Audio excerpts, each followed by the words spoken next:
For 300 years, the galaxy had hummed with a fragile, carefully orchestrated peace, built by ancient empires that thought they understood all life. They had never met humanity. And all it took was a single, desperate whisper for help to shatter their quiet universe forever.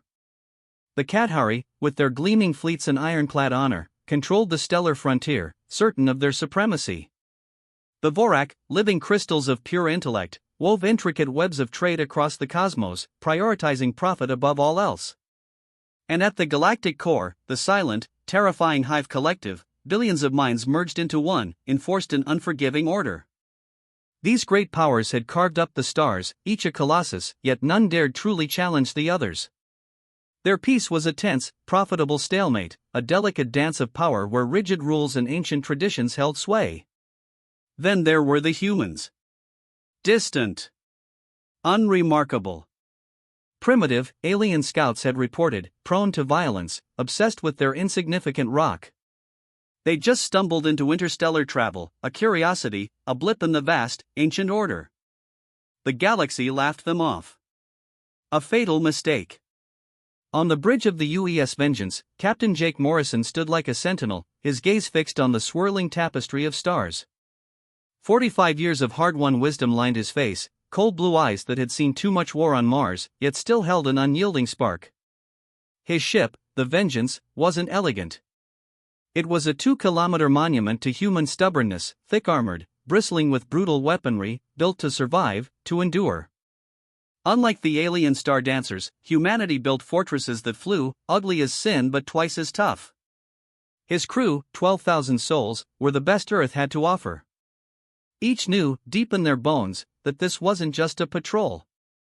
This was a mission to define who humanity would be in this vast, indifferent universe. Dr. Lisa Carter, the ship's science officer, a fiery redhead with a mind like a steel trap, had spent years dissecting alien tech, reverse engineering it, then improving it. Human ingenuity, married to alien concepts, forged weapons that were a terrifying fusion. Lieutenant Commander Ryan Torres, young but brilliant, understood the core truth: aliens fought by rules. Humans? Humans fought to win. They adapted. They improvised. They did whatever worked, no matter how ugly. 2 months of soul-numbing patrol, watching sleepy colonies. Then it came. A ghost of a signal, fractured, desperate, in English, echoing from Kathari space. It was from the Aurora, a colony ship lost 2 years prior, carrying 5,000 innocents. Men, women, children, swallowed by the void. Captain, Dr. Carter's voice was tight. It's the Aurora, but it's deep in Kathari territory. Torres's jaw clenched. Sir, that's an act of war. Morrison remembered the faces on the newsreels, the hopes and dreams of those lost souls. 5,000 people. He didn't need a rulebook. He needed a conscience. Set course for the signal. Maximum speed. The Vengeance screamed into Kathari space, engines burning hotter than any alien vessel could sustain, a defiance of physics, a testament to human engineering. As they raced, Carter's team pieced together the fragments of the message. The Aurora hadn't been lost. It had been taken. Its passengers were enslaved on a mining world, Kepler 442b. The message, 3 words, repeated endlessly, burned itself into Morrison's mind: please. Help. Us. He gathered his officers. The silence on the bridge was deafening. We have 2 choices. Morrison's voice was flat, but held an edge of steel. We go back to Earth, report this, and those people die waiting for a proper response. Or, we handle it ourselves. Carter met his gaze. 1 ship, Captain. Against an empire. Torres nodded grimly. It could start a war. Morrison looked at them, these flawed, magnificent humans. They knew the risks. But they also knew the truth that resonated in every human heart: you don't abandon your own. Not ever. Not for treaties. Not for peace. The Aurora sent a distress call 2 years ago, Morrison said, his voice now a low growl that vibrated with suppressed fury. Earth is finally answering. The Vengeance plunged deeper into alien space, a lone spearhead, hurtling towards a confrontation that would ignite the galaxy. The long, stagnant peace was about to end, not with a bang of diplomatic breakdown, but with the roar of human defiance. Because humans had remembered something the complacent galaxy had forgotten: sometimes, the most dangerous path is the only righteous one. And humans had never been afraid of danger. The vengeance burst from hyperspace above Kepler 442b like a fist slamming into a velvet curtain. Below, a scarred, brown world bled minerals into the void. 12 Kathari warships, sleek and elegant, hung in perfect, arrogant formation. Commander Zvar, with his blue skin and 4 forearms, choked on his morning meal as alarms shrieked. "Report," he snarled, striding onto his bridge. "Unknown vessel, Commander. Does not match any database." Zvar stared at the screen. The human ship. Massive. Ugly. Like a brick with engines. It had no grace, no beauty. It looked like it had been hammered together by barbarians who valued brute force over artistry. Scan it. The results made him sneer. Thick armor instead of energy shields. Primitive projectile weapons instead of refined plasma cannons. And thousands of crew. An inefficient horde. "Send them the standard message," he ordered: "surrender, or be destroyed." On the Vengeance, Morrison watched Zvar's image appear on his main screen. The Kathari spoke perfect English, a chilling reminder of their long, silent surveillance. "Primitive vessel, you have entered Kathari space without permission. Surrender immediately. Resistance will result in your destruction." Morrison's face was a mask of cold fury. He cut the transmission. Without a word. "Captain?" Torres asked, a thrill of anticipation in his voice. "All hands, battle stations." Morrison's voice boomed over the comms, resonating through every deck. "This is not a drill. We are going to free our people. Anyone who tries to stop us will be destroyed." The Vengeance moved. Not with alien grace, but with the inexorable, terrifying momentum of a predator scenting blood. Zvar watched, aghast. A single, crude vessel, preparing to engage 12 of the Kathari Empire's finest? It was suicide. Target their engines. Disable them. The High Command will want to study these creatures. 12 elegant plasma cannons unleashed streams of liquid lightning, beautiful and deadly. They lanced across space, striking the Vengeance's hull. Nothing. Impossible. Zvar whispered, his 4 eyes wide. Morrison's grim smile was a cold promise. "Torres. Show them how humans fight." The Vengeance roared. No elegant plasma, no dazzling light. Instead, solid metal slugs, accelerated to impossible speeds by railguns, screamed from her batteries. The first round tore through a Kathari vessel like wet paper. The elegant ship vaporized in a gout of fire. Evasive maneuvers. Zvar screamed, his voice cracking. But Kathari ships weren't built for this. They were for duels, for precise, rule-bound combat. The human ship fought like a starved wolf, firing from everywhere, shrugging off hits, relentless. 2 more Kathari ships died in the first minute, their shields useless against kinetic force, their armor too thin to stop weapons designed to crack asteroids. Fall back. Call for reinforcements. Too late. The Vengeance was among them, a storm of metal. Its guns never stopped, never overheated. Kathari weapons were efficient, elegant. Human weapons just kept shooting. The battle lasted 17 minutes. 11 Kathari ships were vaporized debris. Only Zvar's command vessel, battered and broken, survived. Morrison opened a channel. "This is Captain Morrison of the Earth vessel, Vengeance. You have human prisoners on that planet. You will release them. Immediately." Zvar stared at the human's calm, terrifying face. "You cannot do this. There are treaties. There are rules. Your people broke the rules when they took our civilians." Morrison's voice was a low snarl. "Now you pay the price." On the ground, Major Kate Phillips led the assault. Her Marines, encased in powered armor that made them walking tanks, moved with brutal efficiency. Kathari guards, accustomed to civilized surrender, met a force of nature. Doors exploded inward. Barriers shattered. The humans fought with a primal fury that terrified the aliens. Phillips found the prisoners in the deep mines. Emaciated, broken, clinging to life. Many had died. An old man, Carl Davis, looked up at her, tears streaming down his face. "We knew you would come," he whispered, a ragged breath. "We knew Earth wouldn't abandon us." Back on the Vengeance, Dr. Carter examined the rescued colonists. What she found turned fury into ice. The Kathari hadn't just enslaved them. They'd been experimenting. Drawing blood, studying human biology. Preparing. "Captain," Carter said, her voice shaking with rage, "this wasn't just about mining. They were learning about us." Morrison stared out at the stars, a cold dread settling in his gut. Somewhere out there, he murmured, other human ships might be suffering the same fate. The galaxy was vaster, crueler, than Earth had ever known. And humanity had more enemies than they could imagine. "Send a message to Earth. Tell them what we found. Tell them, we're going to need more ships."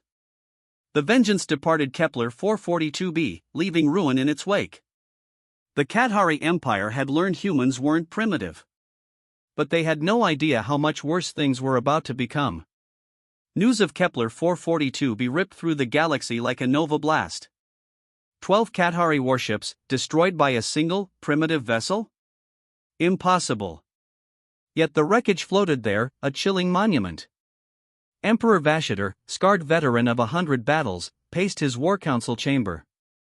"What do we know about these humans?" General Keithmore's holographic display showed a blip. "Our scouts reported them as a nuisance, my lord. Just achieving space travel. Primitive species do not destroy battle fleets," the Emperor roared, his 4 eyes blazing. Intelligence Officer Nethful stepped forward, trembling. "My lord, they have expanded into dozens of star systems over the past decade." Silently. "We didn't notice." "How many systems?" "At least 40. Possibly more." The Vorak, those crystalline beings of pure calculation, were equally panicked.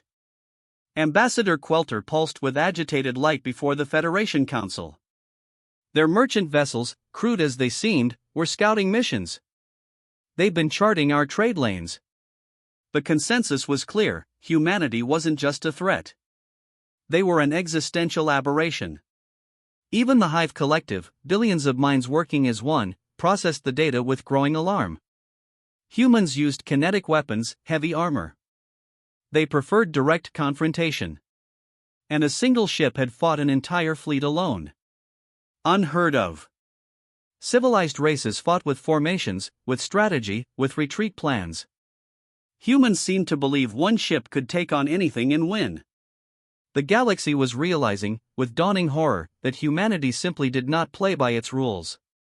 3 weeks later, Admiral Susan Blake arrived at the edge of Kathari space. Her fleet made the galaxy gasp. 12 battleships, each a kilometer long, bristling with impossible weapons. 30 cruisers. Hundreds of support vessels. Blake, a small woman with steel in her gray eyes, was a veteran of humanity's brutal colonial wars, forged in fire.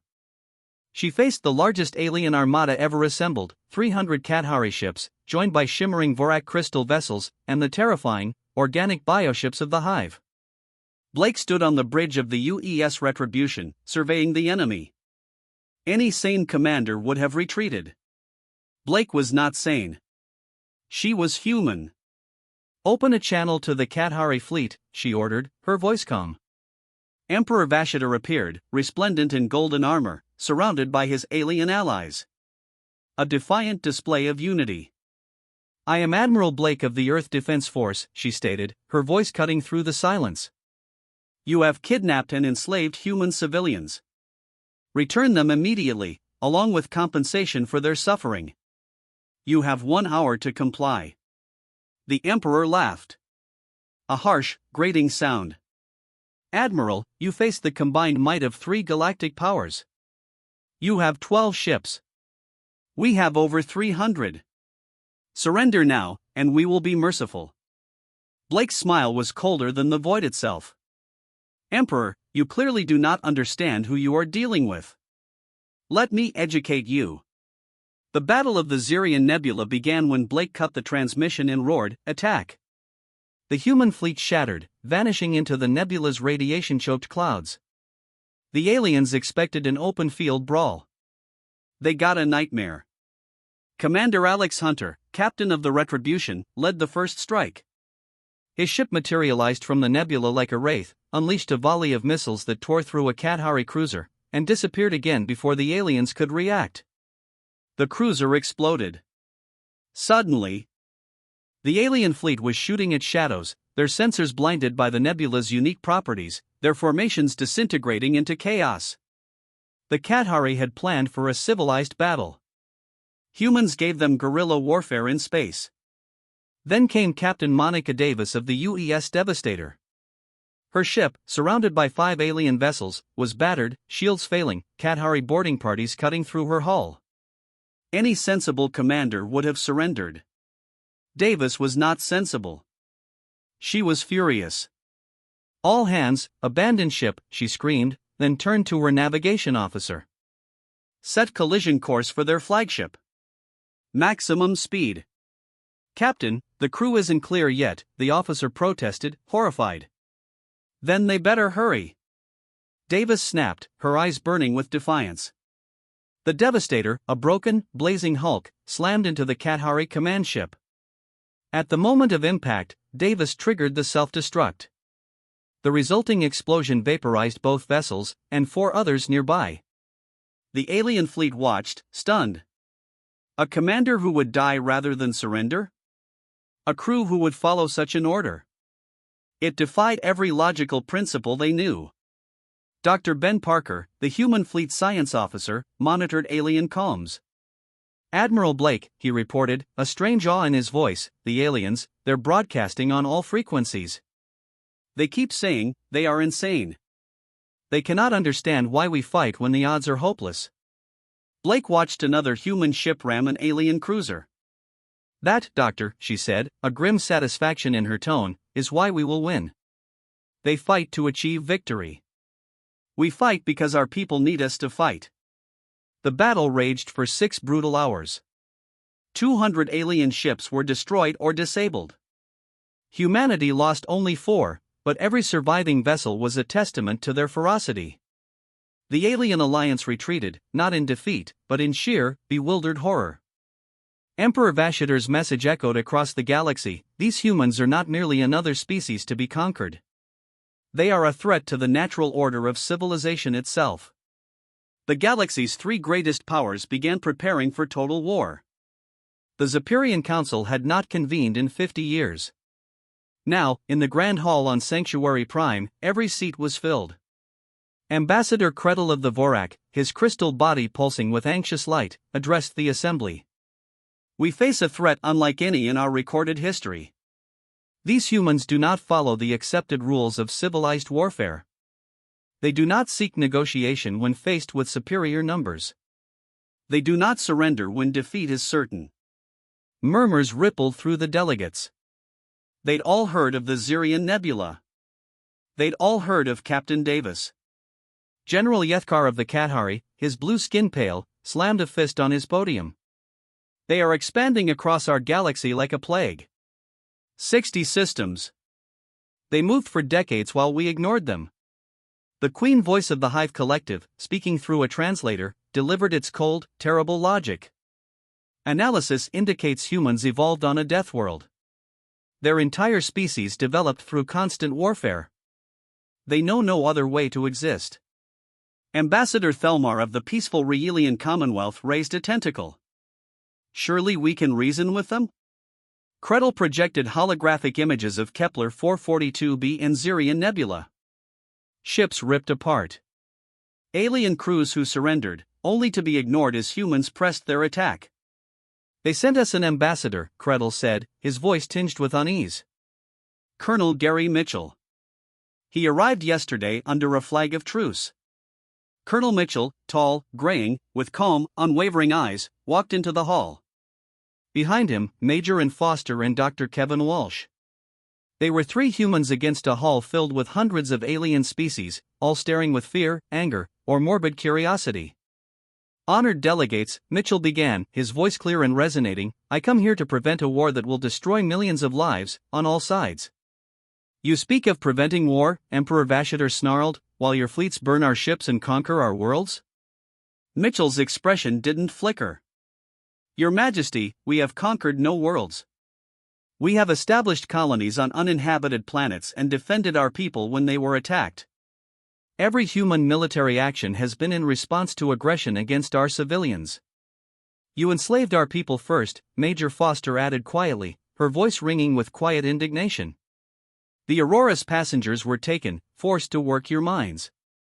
Many died before we could rescue them. The hall erupted. Mitchell waited patiently, an island of calm in a sea of alien fury. We want peace, he said when silence finally fell. But we will not accept the enslavement or murder of human beings. Any species that attacks our colonies will face retaliation until every human prisoner is returned and full compensation is paid. Ambassador Phil of the Andromedan spoke, Colonel, your demands are unreasonable. You expect entire civilizations to change their behavior because of your primitive moral concepts? Mitchell met his gaze. Ambassador, every human life has value. We do not abandon our people. We do not leave them to die. If that makes us primitive, then we accept that judgment. The Queen voice spoke again. Humans reproduce rapidly and spread aggressively. Your expansion threatens the natural balance of galactic civilization. This cannot be permitted. Dr. Walsh stepped forward. Your Majesty, humans seek only to live in peace and raise our families. We explore new worlds because our population is growing. We defend ourselves because we must. We are not seeking conquest. Then why do you refuse to limit your expansion? General Yethkar demanded. Mitchell's eyes grew cold. General, would you ask your people to stop having children? Would you tell them they cannot build new homes or seek new opportunities? We will not accept limits on human freedom imposed by alien governments. The debate raged for hours. The aliens demanded humanity stop expanding, share their technology, submit to galactic oversight. The humans refused every demand, offering only one thing, peaceful coexistence, on their terms. Finally, Ambassador Kretel delivered the Council's ultimatum. Colonel Mitchell, the Galactic Council demands that humanity withdraw from all disputed systems, disarm your military fleets, and accept integration into our civilization under our guidance. You have 30 days to comply. Mitchell stood motionless. When he spoke, his voice was quiet, but it vibrated with a finality that chilled the room. Ambassador, humanity rejects your ultimatum. We will not withdraw from worlds where our people have built their homes. We will not disarm while our colonies face threats. And we will never accept the authority of governments that do not represent us. Then you choose war, Emperor Vashatar declared. No, Your Majesty, Mitchell replied, his eyes blazing with fierce pride. You choose war. We simply choose to survive it. As the human delegation departed, the galaxy erupted. The three great powers began coordinating the largest armada in galactic history. Their goal, to crush humanity before it could spread further, before its dangerous ideas could infect their carefully ordered universe. Admiral Morrison, patrolling the Outer Rim in the Vengeance, received his orders. Enemy fleets were massing. Return to Earth. Final battle. In her lab, Dr. Carter worked feverishly. She had discovered the aliens. Critical weakness, they had never faced an enemy who refused to play by their rules. Captain, she told Morrison, their weapons are designed for fighting other civilized species. Their tactics assume the enemy will retreat. Their entire military philosophy is based on achieving victory with minimal losses. Morrison nodded, his face grim. And humans, we are willing to lose everything to protect what matters to us. They can't understand that. and they can't defend against it. The Vengeance turned for Earth, where Admiral Blake was preparing humanity's final stand. 3 ancient civilizations, rulers of the stars for centuries, uniting to destroy a single species. They still didn't understand what they were facing. Humans didn't fight to win. Humans fought to ensure their children could live free. That made all the difference in the universe. The galaxy was about to learn why Earth's children never surrendered. The alien armada that gathered at the edge of human space was a sight to shatter any spirit. Over 2,000 warships from 3 empires, a metallic cloud stretching across the void. Emperor Vashitor, aboard his Kathari flagship, looked upon the tiny blip of Earth on his tactical displays. "Excellent," he growled. "We will crush their fleets, occupy their world. Once we control their breeding grounds, the human expansion will end forever." He was wrong. So terribly wrong. Admiral Blake had spent months preparing for this moment. Earth's defensive fleets weren't retreating, they were positioned exactly where she wanted them. Every ship, every weapon, every soldier, meticulously placed. The aliens expected a desperate last stand. Instead, they would find a meticulously crafted killing field. Admiral Morrison, with the Vengeance, waited in Earth's shadow, alongside the entire home fleet. These weren't exploration vessels or patrol ships. These were Earth's true warships, forged in secret shipyards, hidden for decades. The UES Apocalypse, commanded by Captain Nicole Wright, hung in space like a silent, terrible god of war. 3 kilometers of pure, unadulterated firepower. Behind her, dozens more, each a monument to human engineering. "Captain," her tactical officer reported, "alien fleet has entered our engagement zone. They are demanding our surrender." Wright's smile was a cold, sharp thing. "Put me on all frequencies. Let every ship in their fleet hear this." Her face appeared on screens throughout the alien armada. Calm. Unyielding. "This is Captain Wright of the Earth Defense Force. You came here to destroy our world and enslave our people. You wanted to see what happens when you threaten humanity's children. Now you will learn." Emperor Vashitor laughed. 1 planet against 3 empires. Their arrogance will be their destruction. His laughter died in his throat as the first wave of missiles appeared on his scanners. Earth wasn't just defended, it was a trap. As the armada swept towards the planet, they flew into a hail of projectiles unlike anything they'd encountered. Missile pods, hidden in asteroid fields, in space junk, in the dark, suddenly activated, unleashing thousands of solid metal slugs.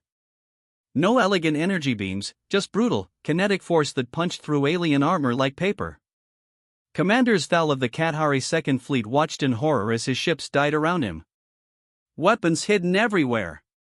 How did they build so many missiles without us knowing? The answer was simple: while aliens built elegant ships, humans built tools of war. Every asteroid mining operation, a cover for weapon factories. Every trade mission, a scouting run. The Battle of Earth lasted 8 hours. It wasn't a battle.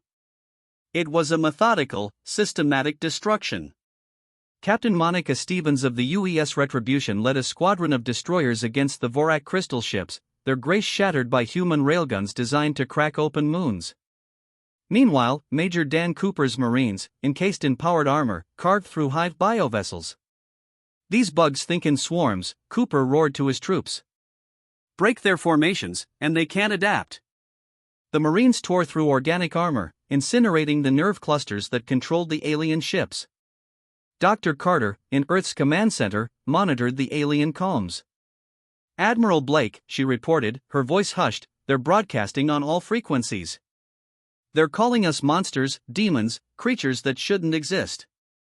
Blake watched another alien ship explode. "Doctor," she said, her voice hard, "we are simply humans defending our home. If that makes us monsters, then I accept the title." The turning point came when Emperor Vashitor himself entered the fray, his massive flagship bristling with every weapon his empire could muster. He aimed to break Earth's orbital defenses. Admiral Morrison was waiting. The Vengeance rose from Earth's shadow, an avenging angel, to meet him. Human determination against alien arrogance. "This ends now," Morrison murmured. The duel lasted 3 minutes. When it was over, the Emperor's flagship was a burning wreck. Vashatar was dead. The Kadhari fleet, seeing their leader fall, broke and fled. The Vorak crystal ships, their commanders were broken, turned tail. Then, the most shocking thing of all, a Hythe collective, without a word, simply disengaged. Their bio-vessels jumped to hyperspace, leaving the remnants of their allies behind. The greatest armada in galactic history fled from a single planet. Over half their fleet was gone. Admiral Blake stood on her bridge, watching the last alien ships vanish. Around her, human ships counted their losses, tended their wounded. They had won. The cost had been immense. "Admiral," Captain Wright reported, her voice thick with emotion. "We have received surrender requests from 18 alien vessels. They are asking for mercy." Blake considered it. They had come to destroy Earth. To enslave humanity. But they were defeated. "Grant them safe passage to neutral space," she ordered. "But tell them to carry a message to their leaders. Humanity wants peace. But we will never again tolerate attacks on our people." 5 years later, Ambassador Mitchell stood before a reformed Galactic Council. The chamber was smaller. The aliens who sat within now regarded him with a potent mixture of respect and fear. "The Earth government accepts your proposal for trade agreements," he stated, his voice unwavering. "But understand this clearly, humanity will continue to expand. We will continue to explore new worlds and build new colonies. Any species that threatens our people will face the consequences." The aliens nodded, a silent, profound understanding in their gazes. They had learned that humans were not like other species. They did not conquer for glory or wealth.